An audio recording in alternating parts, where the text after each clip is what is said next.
Good evening, everyone. I would like to start off the night with a question. Who here likes playing card games with their families? Can I have a show of hands? Okay. Well, my family and I, we also love to play card games. And I would notice something while we'd be playing. Sometimes I'd have the best cards, yet lose. And then other times I'd have the worst cards and then win. It really made no sense to me. But it did get me thinking. It's not about the cards that I have. It's about what I do with the cards I have. That's what matters. And this idea that you shouldn't wish you had someone else's, but focus on the cards that have been dealt right in front of you. My name is Ella Pickering, and I'm here today to persuade you to trust in yourself and have you decide how you play your hand to achieve your goals. I have 5 cards here in my left hand. They each represent one individual piece of advice I would like to share with you today. You could almost call it a royal flush of advice, if you will. Card 1. Some people think that if you don't start off in the right position, you're limited in what you can do with your life.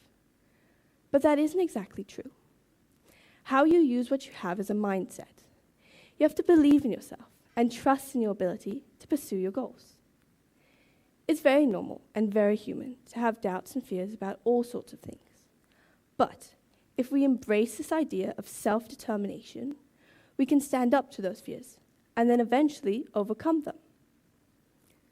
I mentioned self-determination. What is self-determination really? Well, as a 9th grader that didn't know myself, I was curious and I searched it up. It defines self-determination as a process in which someone takes control of their own life. When reading it, it made me realize that we can and should take ownership. Like the famous ice hockey player Wayne Gretzky once said, "You miss 100% of the shots you don't take." So, my first piece of advice is take that shot.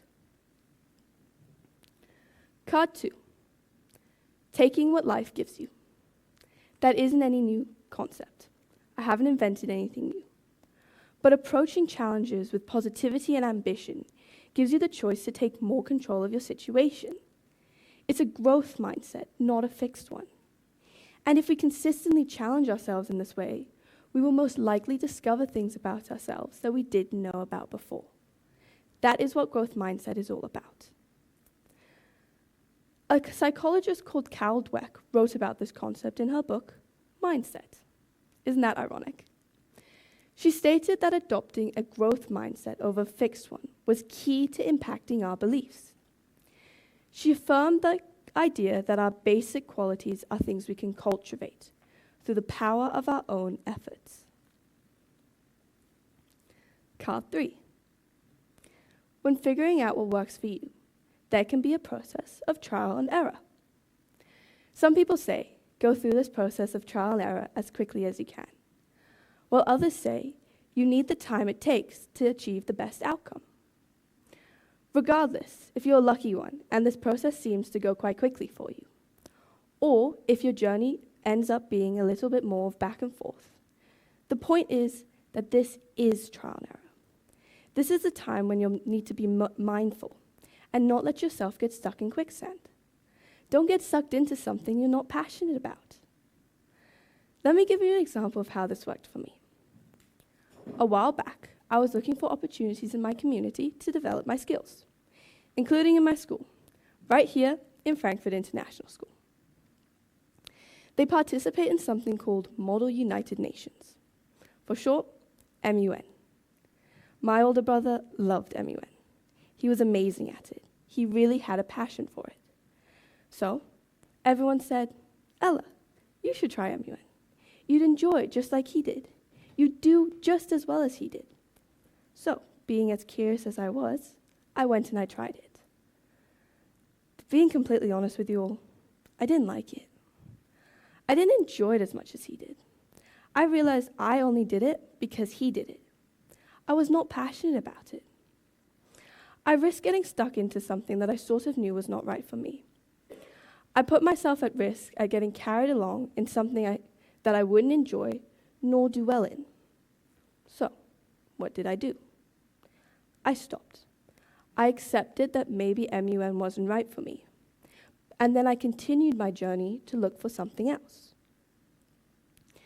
This could have been my quicksand, but I avoided it before I got sucked in. You should always ask yourself, are you doing something because you want to, or because someone else told you should? Card 4. What is right for you versus what is good for you? And what is the difference? Well, you define your parameters of success. No one knows you better than yourself. You have to listen to that little voice inside of you. You know which one I'm talking about. That little voice is like Jiminy Cricket from Pinocchio. He's the little guy that tells Pinocchio what's right from wrong. He's basically Disney's version of your conscience. Everyone has their little Jiminy Cricket. It's worth hearing what he has to say sometimes. So, coming back to this concept of self-determination, another way of calling it is the art of being honest and authentic with yourself.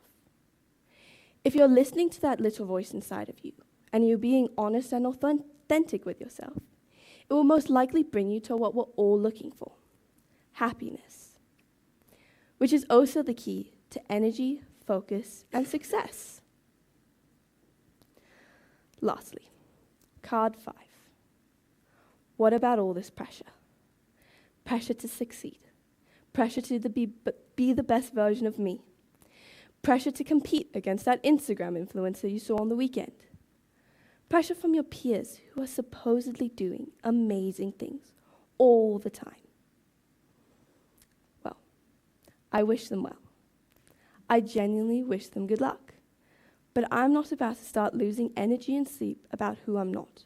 And you shouldn't either. Instead, we should be focusing that energy on who we are and who we can be. I will continue to listen to that little voice inside of me. I will let that be my guide. I will continue to play my cards to the best of my ability, and that will take me places. Life is no matter of holding good cards, but playing the cards that you have, well, thank you.